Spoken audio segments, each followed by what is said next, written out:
In Austin, I'm Quita Culpepper. Austin ISD is now postponing the closure of 3 schools that were included in the district's initial consolidation plan.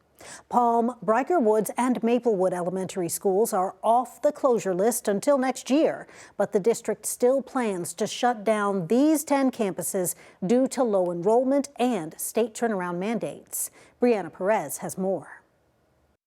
More work needs to be done to ensure that I am confident that community voice has been brought into the process in a way that I can support. Austin ISD adjusting consolidation plans again, taking Maplewood, Palm, and Briker Woods elementaries off the closure list for now. To be really clear, we're still going to do the work. I don't want anybody to leave here to think that we are canceling, we are doing anything other than taking the milestones and deliverables and breaking them up over 2 years versus 1.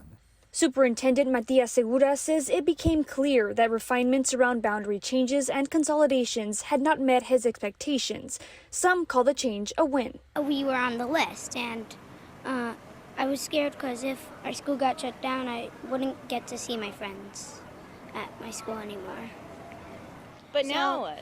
Now I have another year at least, and maybe next year too. Parents at Maplewood Elementary say there's temporary relief, but they're looking to long-term. It's a community school, and we were just devastated to lose that. And so to have this year to figure this out is just unbelievable. In a letter to parents last night, Segura said there were concerns about the integrity of specific people leading the feedback process. He told reporters Wednesday AISD's Office of Professional Standards is investigating. To put that very face forward and putting that in the email and communicating that to all of us actually makes me feel calmer, and it feels like they're taking it seriously. So parents say they're hopeful this change will result in a better outcome. Trying to navigate some of those things about combining such powerhouses of schools takes time and deliberation, and I'm certain that with this time and the right voices in the room, we're going to be able to do that. And that was Brianna Perez reporting.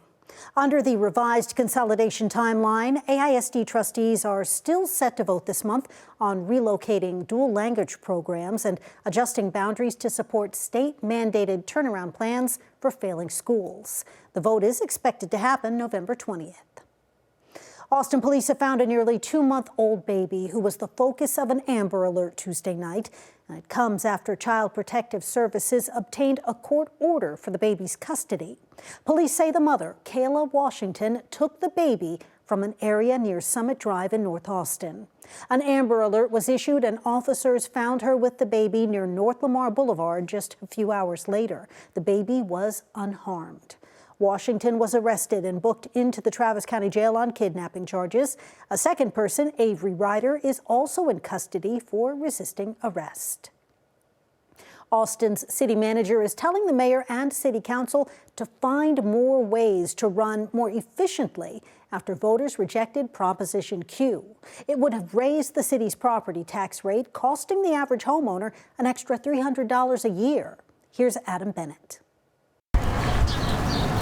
This election, Austin voters sent a message the mayor heard thousands of miles away. The voters have told us they're going to prioritize affordability. We spoke with Mayor Kirk Watson virtually from Brazil the morning after Proposition Q's defeat. He told KVUE he was invited to a climate-focused conference for mayors paid for by host Bloomberg Philanthropies, not taxpayers. We also met up on Wednesday with Councilmember Mark Duchin at City Hall. He was the only one on the dais who voted against putting Prop Q on the ballot. This is maybe the most critical issue that we're facing. Both expect City Manager T.C. Broadnax will now bring a new budget, similar to the base budget from July. That one, they say, focused on core services like public safety, parks, and libraries, and was generally supported.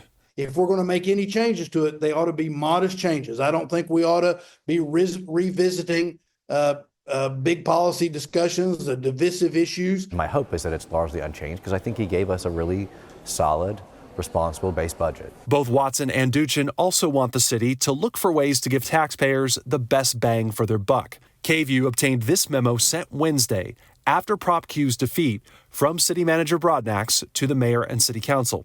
Broadnax lays out what he calls, quote, citywide efficiency and optimization processes we will be advancing in fiscal year 2026.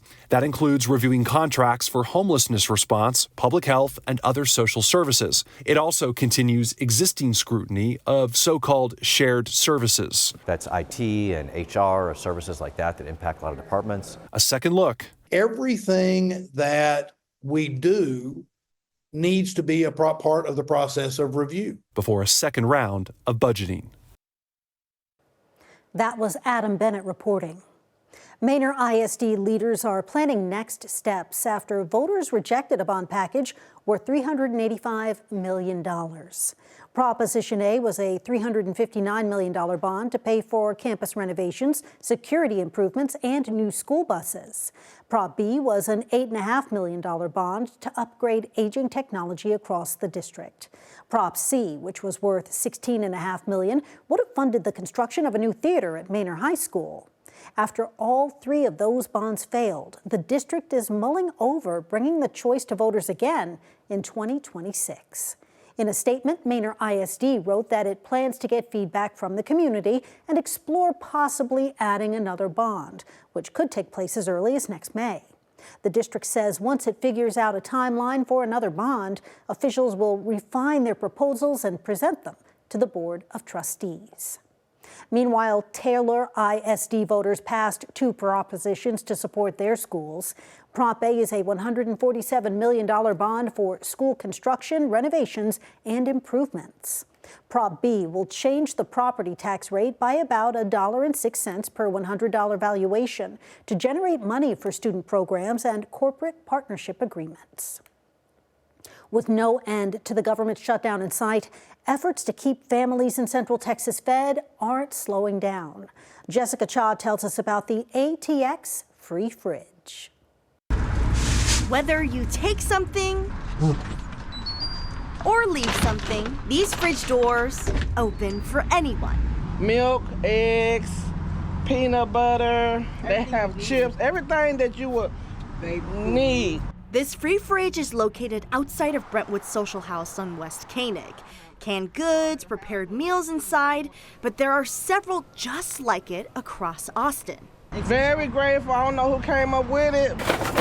But Kelly Stewart, one of the organizers with ATX Free Fridge, does. There's four of us behind the scenes, but really the fridges are run and belong to everyone. They say the project started back in 2020 as a way to keep feeding people during the COVID-19 pandemic. People give or take food whenever they want, 24/7, and you don't have to sign up for it. 1 in 6 Texans in Central Texas are food insecure.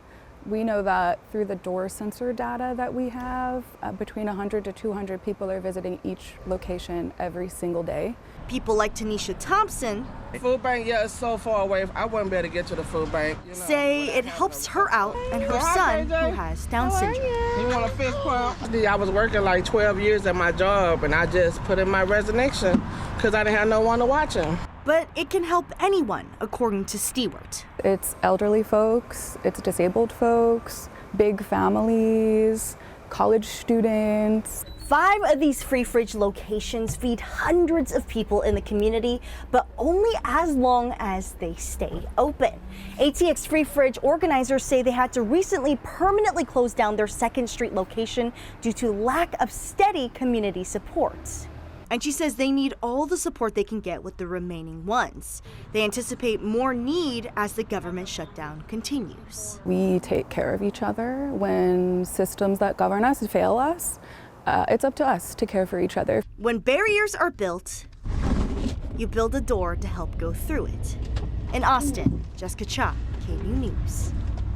Neighbors helping neighbors. And those are the headlines happening in Austin. I'm Quita Culpepper.